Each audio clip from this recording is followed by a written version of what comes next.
Dear brother and sister, listen to me carefully today. I ask you to open not only your ears, but your hearts. For this is not a speech of the mind, but a call from the soul, a whisper from the deepest truths we all carry within us. It is a cry that too often goes unheard in the noise of our progress, our ambitions, and our comforts. The cry of the poor, the vulnerable, the marginalized.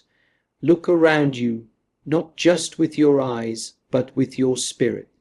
Can you not see them, the forgotten, the displaced, the weary face in the crowd no one notices? The hand that reaches out and is met with silence, the voice that dares to speak only to be drowned by indifference. These are not distant figures from far off lands. They are here, in your cities, your neighborhoods, your parishes, even your families, and they are not others. They are you, they are me, they are us. To care for the poor is not a matter of charity. It is not an extra task for the generous few. It is the very core of what it means to be human. To love as we are called to love means to see the dignity in every person, not as a concept, but as a living truth. Every man, woman, and child, regardless of race, nationality, religion, or circumstance, carries within them the image of the divine. And when that image is wounded, when it is disrespected, ignored, or trampled, we all suffer. Because we are one. But how easy it is to forget. How easy it is to walk past suffering with our heads turned, to offer excuses instead of compassion. They brought it upon themselves. We say, they are lazy, dangerous, different, not like us. We build walls, not just of brick and wire, but of fear and suspicion. We justify our silence with comfort, our inaction with weariness, our apathy with the illusion that we can do nothing. But that is not the way. That is not the truth. The way is this, to let our hearts break open, to allow ourselves to feel what we often avoid, the weight of others' burdens, the truth of their pain, the scandal of injustice, the heartbreak of exclusion. Only then can we begin to act, not out of guilt, but out of love, not out of duty, but out of kinship. For the poor are not a project. They are not numbers in reports or problems to be solved. They are people with names, with dreams, with wounds. And often they teach us more than we can teach them. They teach us resilience. They show us what it means to hope without reason, to believe without proof, to love without reward. When we serve the vulnerable, we do not reach down from above. We kneel, we listen, we accompany, and in that humility we are transformed. In that moment we no longer give from our excess, we share from our soul. The measure of a society is not how it treats its richest, its strongest, its most successful. The true measure is how it treats the least of its members, the elderly who sit alone in silent rooms, the migrant who flees with nothing but hope in their pocket, the child who sleeps on the street instead of in a bed, the prisoner who feels forgotten by the world, the woman who suffers violence behind closed doors, the worker who toils without fair wages, the man who battles addiction in secret shame. These lives are sacred. These stories are sacred, and they must not be ignored. True care for the poor means dismantling systems that create poverty. It means refusing to accept a world where some have too much and others have nothing. It means challenging economies that place profit above people and cultures that idolize success while shaming failure. It means choosing justice, not just charity, and justice begins with presence. Are you present to those who suffer? Do you see them not with judgment but with tenderness? Do you make space for them in your life, in your home, in your heart? Or are you too busy, too distracted, too afraid? We are called to discomfort. Not because suffering is good, but because love demands sacrifice. Real love walks into the shadows. Real love sits with the broken. Real love gives time, gives space, gives voice. Real love says, you are not forgotten. You are not worthless. You are not alone. There is no shortcut to this kind of love. It cannot be automated, cannot be outsourced. It is personal. It is inconvenient. And it is the most beautiful thing we can offer one another. And yet, in the face of such a call, many will ask, but what can I do? I am only one person. The world is too big. The problems are too many. Let me say this to you. One heart awake is more powerful than 1,000 asleep. One act of compassion ripples farther than you can see. One soul, ablaze with love, can light fires in others. You do not need to save the world. You need only to love the person in front of you, again and again. With courage, with humility, with joy. Do not be afraid of the mess. Do not be afraid of the pain. That is where God dwells, among the outcast, the wounded, the lost. That is where grace flows like water, healing, transforming, renewing. And you, yes, you are called to be that grace, not tomorrow, today. So go to the margins. Go where it is uncomfortable. Go where you are needed, not where you are praised. And when you do, you will find something surprising. You will find that the faces you thought you were helping, they begin to heal you. They begin to teach you what it means to be human, what it means to be alive, what it means to love. That is the mystery. That is the miracle, that when we give, we receive, that when we bow, we are lifted, that when we lose ourselves for others, we find the deepest part of ourselves. May your heart remain open. May your hands remain extended. And may you never forget, the poor are not a burden. They are our greatest treasure, and in their eyes we see the face of God. And when we begin to see with these eyes of compassion, of justice, of mercy, we realize how much we've missed. We realize how many times we've walked past Christ without recognizing him, for he is not found in palaces or positions of power. He is not hiding behind prestige or wrapped in comfort. He is there, in the hungry, in the sick, in the refugee, in the prisoner, in the addict, in the child with tear-streaked cheeks. That is where he waits, not to be pitied, but to be loved, not to be saved, but to be seen. This vision demands something radical of us. It demands we slow down, that we listen deeply, that we speak less and accompany more, because sometimes presence is the only medicine. Sometimes the most profound thing we can do is simply not leave. To stay, to stand alongside, to refuse to look away, in a world that constantly pulls us toward comfort, convenience, and self-preservation. Choosing to care is a form of resistance. It is a holy rebellion against the coldness that tries to numb us. But let us be clear, caring for the poor is not about becoming heroes.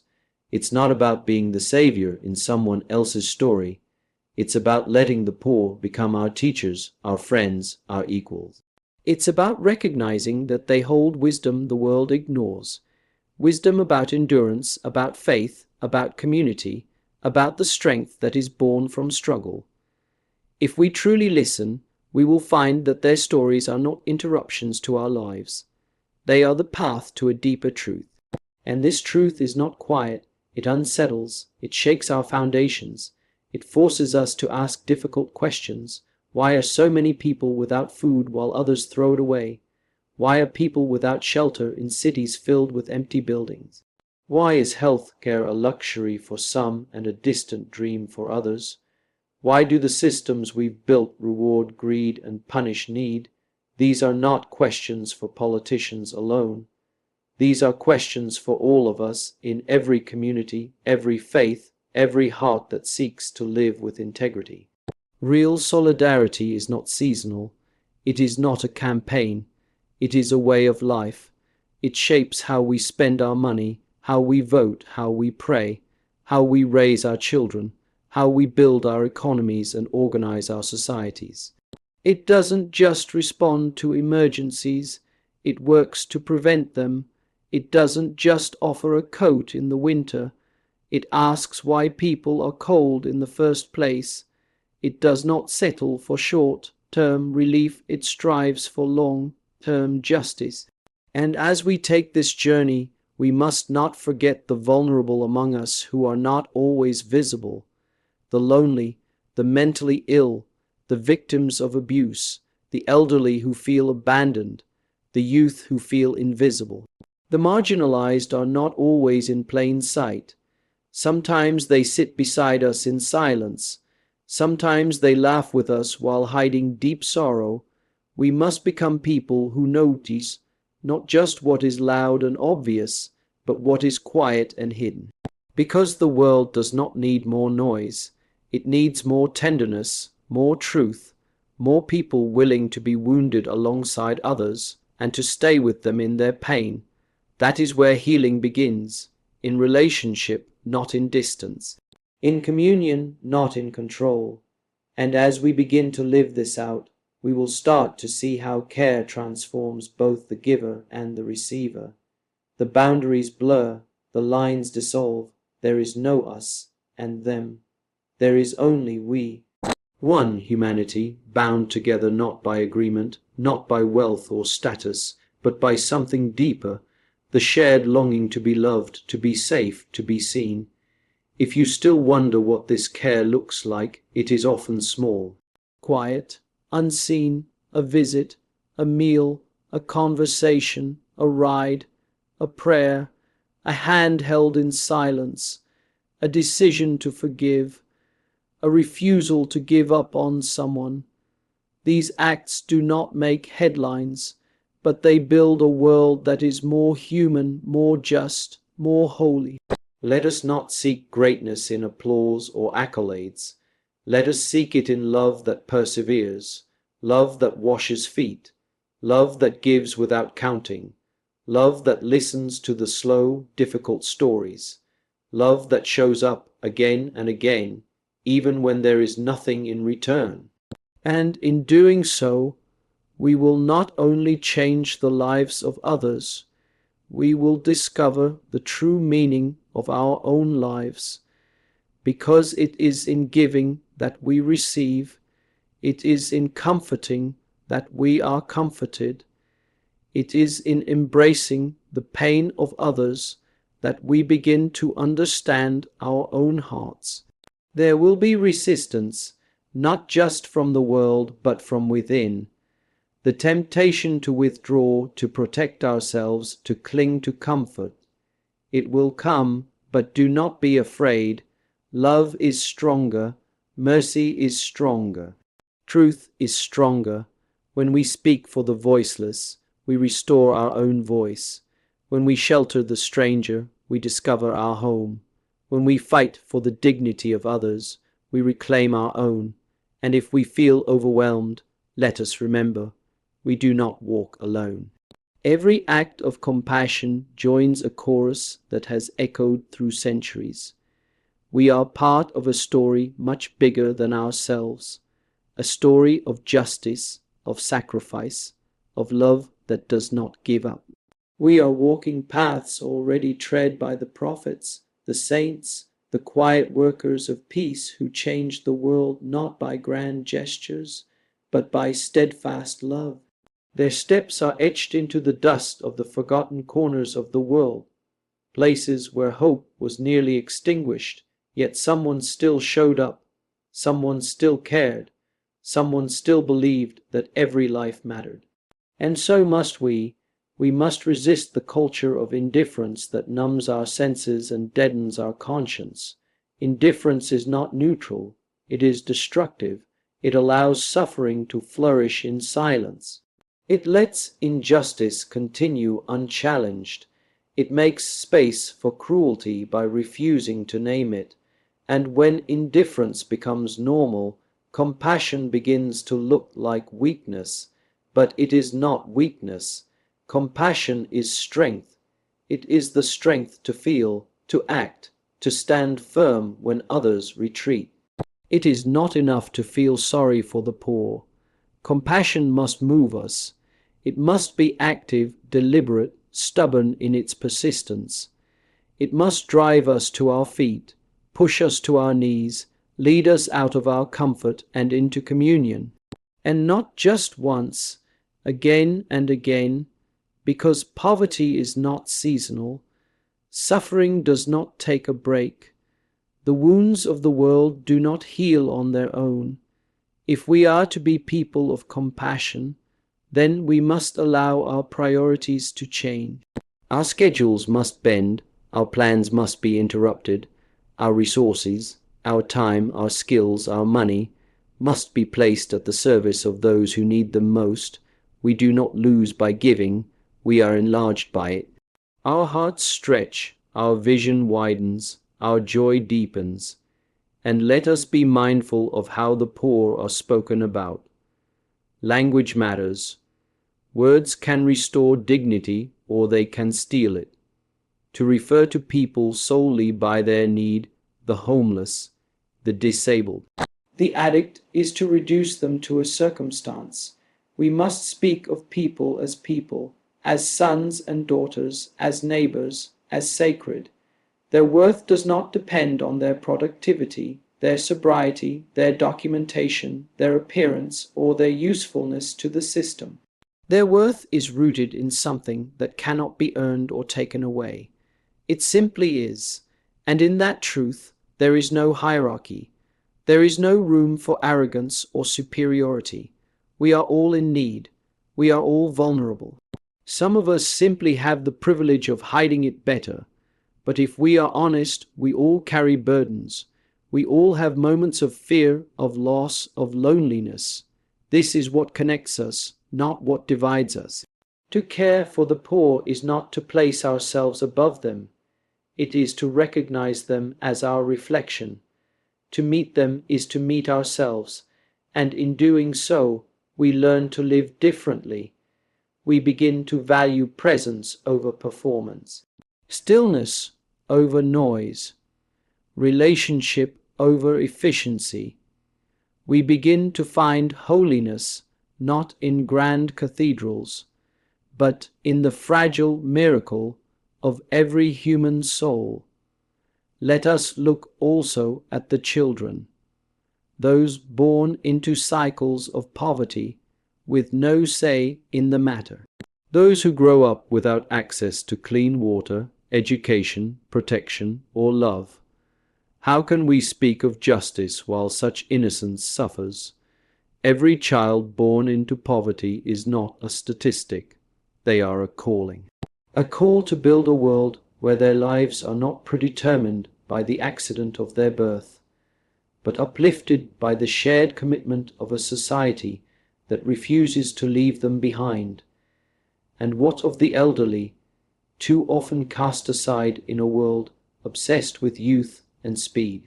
What of those who built our communities, who carried dreams in their bodies, who shaped history with their hands? They deserve more than survival. They deserve reverence. To honor the elderly is to honor our roots. It is to remember that every life stage carries its own grace, its own truth, its own contribution to the common good. We must become people who do not discard, not goods, not people, not moments. The throwaway culture sees everything through the lens of usefulness and disposability. But love does not discard. Love redeems, love remains, and as we widen our hearts to include those on the margins, we begin to dismantle the walls that isolate us. We stop living as separate islands and start living as one human family. We start to ask new questions. Not what do I own, but whom do I serve? Not what more can I have, but how much more can I give? Not who is like me, but who needs me? These questions are not burdens, they are invitations. Invitations to a life richer than comfort, deeper than wealth, fuller than success, a life rooted in meaning, a life that reflects the divine light in every face, even the most broken, especially the most broken. This is not idealism, this is realism, the realism of love, the realism that understands suffering yet chooses hope, the realism that acknowledges the cost and still says yes, because love that avoids the cross is not love, it is illusion. But love that enters the suffering of others, love that gets its hands dirty, love that dares to stay, that love is the seed of a new world, and this new world is not some far-off dream waiting for the right leaders or the right conditions. It begins here, now, in the choices we make when no one is watching, in the quiet courage of the ordinary, in the hidden fidelity of the everyday. It begins in the way we greet the stranger, how we respond to the beggar, how we speak about those who cannot speak for themselves. It is shaped by the habits of our hearts, the priorities of our homes, the values we pass on to our children. The marginalized are not waiting for us to be perfect. They are waiting for us to be present, not with all the answers, not with grand solutions, but with open hands, open ears, and open hearts, to show up, to be there, to be willing to listen even when the story is uncomfortable, to remain when the truth is heavy, to walk alongside even when the road leads nowhere we planned to go. And in that space of shared humanity, we begin to hear not just the pain of others, but the echoes of our own healing. Because when we love the poor, we are not only offering them something, they are offering us something as well. They offer us the truth about what really matters, about how little we need to be joyful, about how much can be done with very little, about the power of community, of resilience, of unwavering faith in the face of immense odds. They teach us about grace under pressure and hope without evidence. There is wisdom in the margins, a wisdom we miss when we center only the strong, the powerful, the successful. When we forget the margins, we lose our balance. When we silence the vulnerable, we distort our vision. But when we lift them up, we find our shared center. We find the heart of what it means to live not just for ourselves, but for one another. This is not a sentimental idea. It is a hard truth. It means making room at our tables, not only metaphorically but literally. It means shaping policies that put the most vulnerable first. It means demanding justice not only with our voices but with our choices.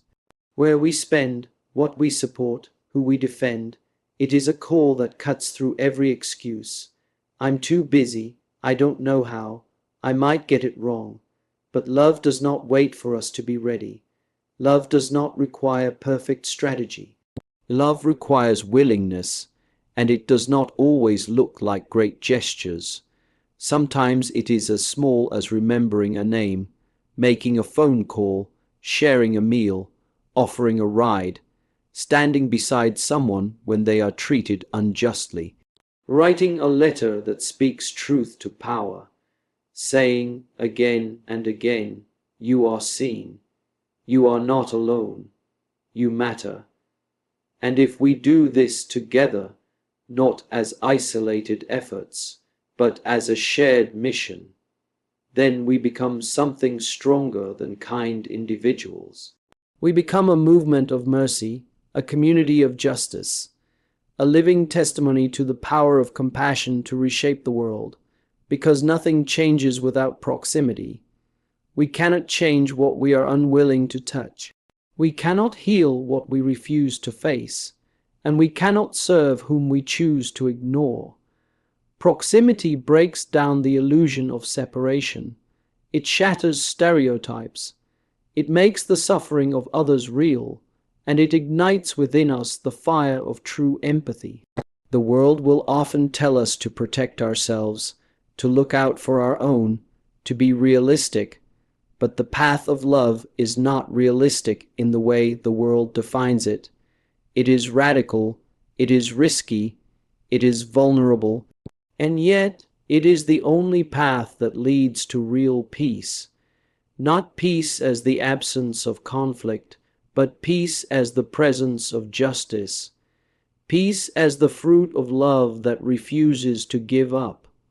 And so we walk this path, not perfectly, but faithfully, not without fear, but without retreat, because we believe that another world is possible, a world where no one is discarded, a world where dignity is not for the few, but the foundation for all, a world where mercy is not weakness, but the truest strength. This world is not built by great leaders alone. It is built by mothers who share their food, by fathers who work 2 jobs and still find time to teach their children kindness, by teachers who notice the hurting student, by nurses who treat the uninsured with the same care, by volunteers who give without expecting thanks, by communities that choose to remember the forgotten. We build it every time we choose love over fear, every time we choose presence over avoidance, every time we choose to see the image of the divine in someone the world has given up on. This is how the world changes, quietly, insistently, together. And so, let us not leave this moment unchanged. Let us not walk away inspired only in feeling, but in conviction. The care for the poor, the vulnerable, and the marginalized is not an option. It is the measure of our humanity. It is the test of our faith, the proof of our love, the mirror of our soul. Let our hearts remain disturbed by the pain of others. Let our hands remain restless until they are serving. Let our voices remain loud in defense of dignity, and let our lives speak a truth the world cannot ignore, that we do not abandon our wounded, we walk with them. We do not ignore the broken, we honor them. We do not fear the margins, we move toward them, because in doing so, we draw closer not only to one another, but to the very heart of what is sacred, a heart that beats in every soul, cries in every injustice, and hopes, still hopes, that love will be louder than indifference. May we be that love, may we be that hope, and may we begin now. Thanks for watching.